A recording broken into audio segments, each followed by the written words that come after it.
अस्सलाम वालेकुम viewers, welcome back to my channel literature review 90। जैसा कि मैंने आपसे डिस्कस किया था लास्ट वीडियो में बैलेट्स को, फिर मैंने आपको कहा था कि मैं इसकी डिटेल जो है, जितनी भी डिटेल इसकी सारी चीज़ें, इसमें फर्दर टाइप्स, मीटर और सब ये सारी चीज़ें जितनी भी आती हैं वो मैं आपसे नेक्स्ट वीडियो में डिस्कस करूँगी।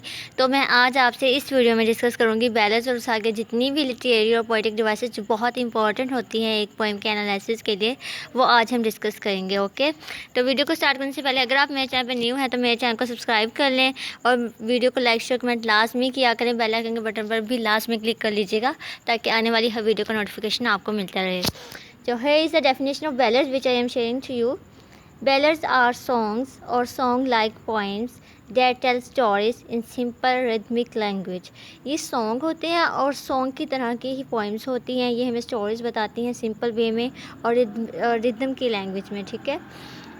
Even in media age, people need entertainment. Ballads were the poetry of the people.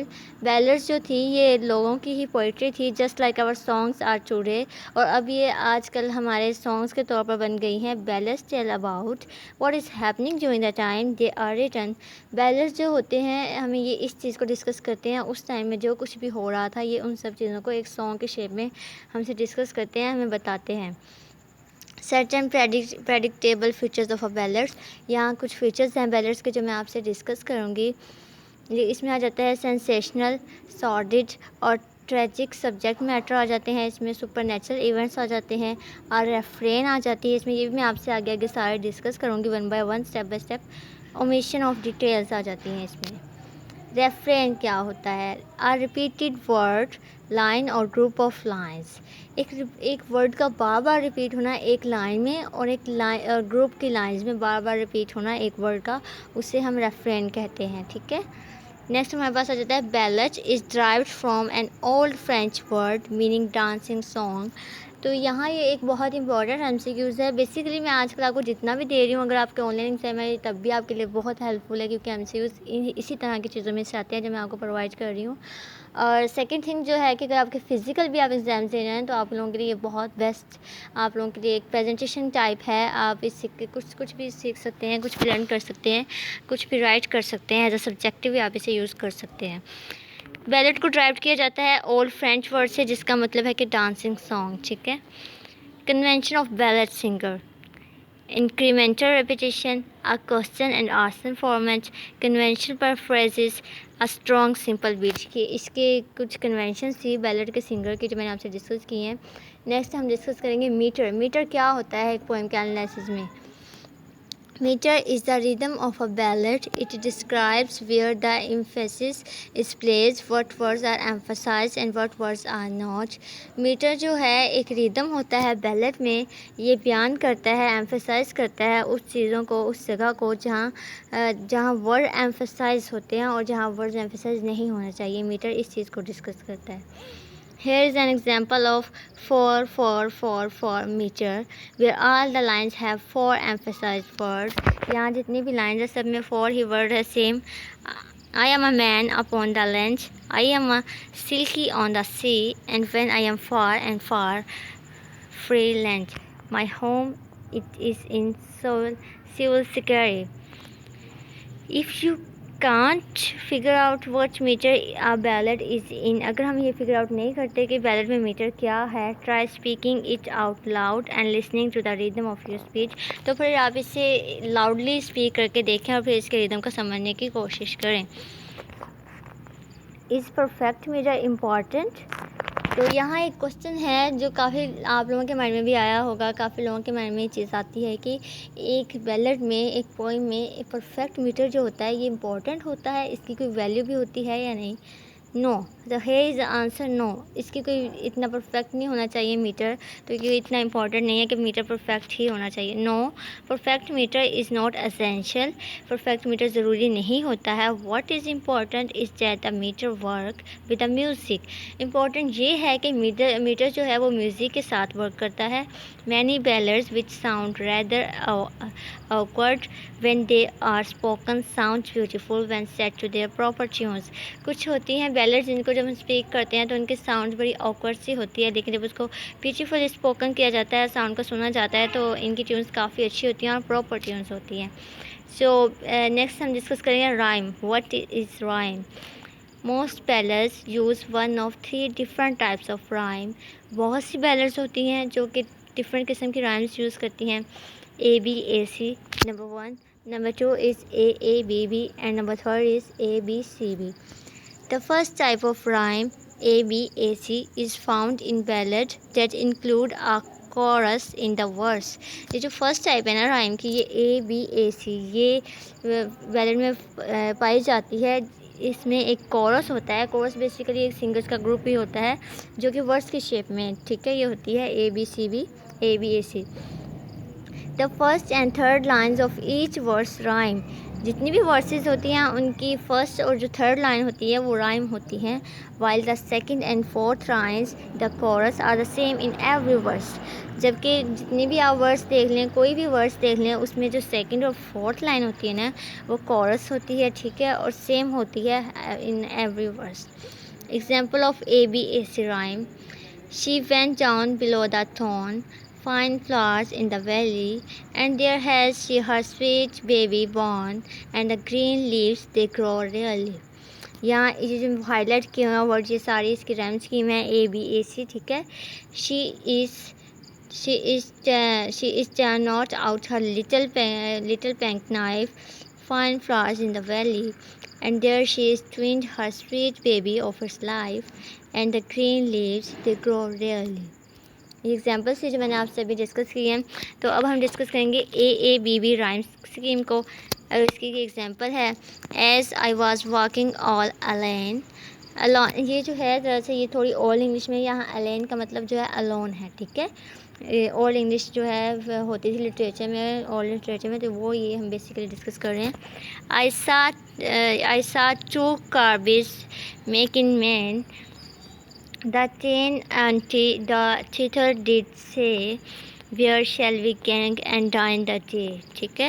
In the second type, AABB, the first and second lines rhyme. तो यहाँ आप देख लें फर्स्ट और सेकंड लाइन जो है ये राइम है विद ईच अदर, ठीक है, एक दूसरे से राइम है. As to the third and the fourth lines, जैसे कि थर्ड और फोर्थ लाइन्स हैं. आपने यहाँ नोट भी कर लिया होगा. अलेन, मेन, से, डे, ये सारे राइम स्कीम है, ठीक है. इसकी ABCB राइम को हम डिस्कस करते हैं. नंबर 3 पे ये टाइप थी इनकी. The third type of rhyme ABCB is the most common type of rhyme found in child's ballad. ये जो राइम है ये चाइल्ड्स की बैलेड्स में पाई जाती है, वहाँ इसका शुमार होता है, वहाँ हम इसे ढूंढ सकते हैं इस तरह की पोइम्स में जो चाइल्ड्स के लिए प्ले की जाती हैं. In this rhyme scheme only the second and fourth lines rhyme. अच्छा, ये जो राइम स्कीम है ना ABCB, इसमें सिर्फ सेकंड और फोर्थ लाइन जो होती है वो राइम होती हैं, ठीक है, और कोई लाइन राइम नहीं होती, सिर्फ सेकंड और फोर्थ लाइन जो होती है वो राइम होती है. ABCB rhyme example. अब इसकी एग्जाम्पल आ जाती है जो मैं आपसे डिस्कस करने लगी हूँ. Her breath was strang, her hair was lang, and twisted twice about the tree, and with a swing she came about. Come to craggy sea and kiss with me. This type of rhyme is the easiest. There is only one pair of matching words to worry about her words rather than two.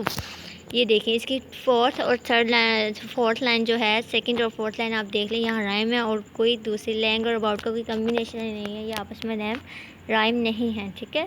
तो ये एक बड़ी simple सी easiest ये ballad होती है इस rhyme scheme के साथ, जो आप इजीली फाइंड कर सकते हैं. आपको इसमें इसका एनालिसिस करने में कोई मुश्किल नहीं होना चाहिए.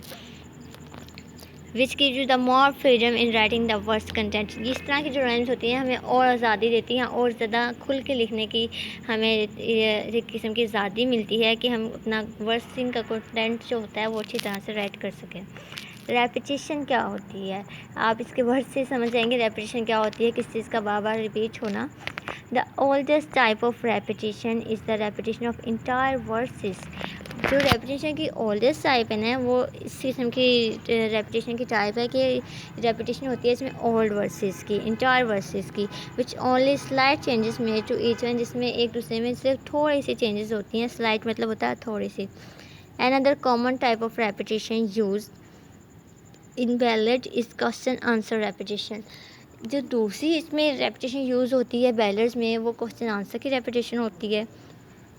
बर्डन्स और choruses use in each verse. Burdens जो होते हैं और कॉरस जो होते हैं ये हर किस्म की पोइम में बैलेट में यूज़ होते हैं, वर्स में यूज़ होते हैं, sorry. And the third common type of repetition is burdens, ठीक है। और ये बर्डन्स जो होते हैं सारे थर्ड टाइप होती हैं बैलेट्स की।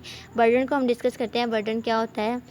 With burden the first and third line of a verse rhyme while the second and fourth lines are the same for all the verses।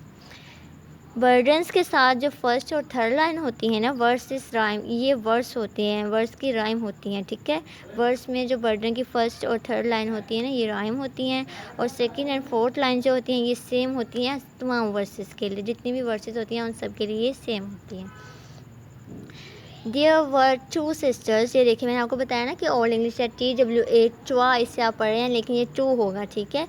Sisters set in the war, binary or binary, they came a night to be their war by the bonny mill dams of binary. He courted the eldest wee glove entering binary or binary, but the lord the youngest upon a thing by the bonny mill dams of Binnorie. ये दरअसल ना थोड़ी सी old English है, इसकी आप लोगों को समझ लगेगी।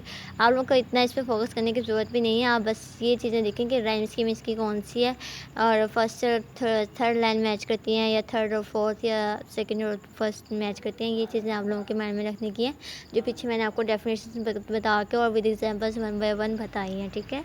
ये इतना कुछ इंपॉर्टेंट नहीं है। Structure, most of the ballads that have survived to the present day can be divided into the verses of 4 lines।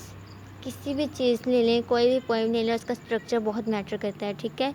बहुत सी बैलेट्स होती हैं जो सर्वाइव करती हैं प्रेजेंट डे में और इनको डिवाइड किया जाता है वर्सेस की 4 लाइन्स में।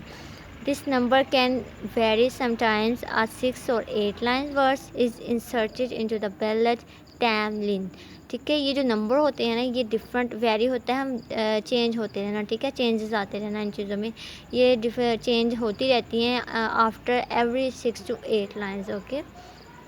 डायलॉग क्या होता है? अब हम डायलॉग को डिस्कस करेंगे।